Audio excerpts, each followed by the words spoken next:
Alam mo bang may makukuha kang pera sa OWA? Lalo na kung active member ka at mahigit 10 taong ka ng miyembro? Ito ang OWA Rebate Program. Ang OWA Rebate Program ay hatid ng OWA Act to Republic 10801.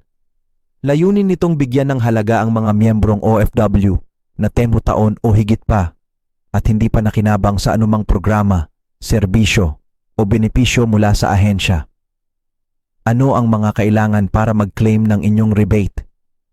Kung si OFW mismo ang mag-claim, kailangan ng one valid government-issued ID.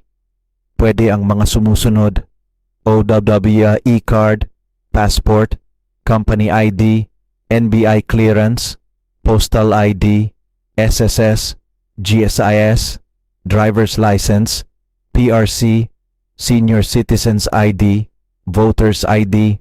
Kung si OFW naman ay nasa ibang bansa, itinalagang miyembro ng kanyang pamilya sa Pilipinas na maaring mag-claim. Authorization letter mula sa OFW. Proof of relationship sa OFW. One valid ID ng OFW at authorized representative. Kung si OFW ay may malubhang sakit, medical certificate. Authorization letter na may pirma or thumb mark ng OFW. Proof of relationship sa OFW. One valid ID ng OFW at authorized representative. Kung si OFW ay pumanaw na, death certificate, proof of relationship sa OFW. One valid ID ng OFW at authorized representative. Sino ang eligible dito? Sino ang maaring makakuha ng OWA rebate?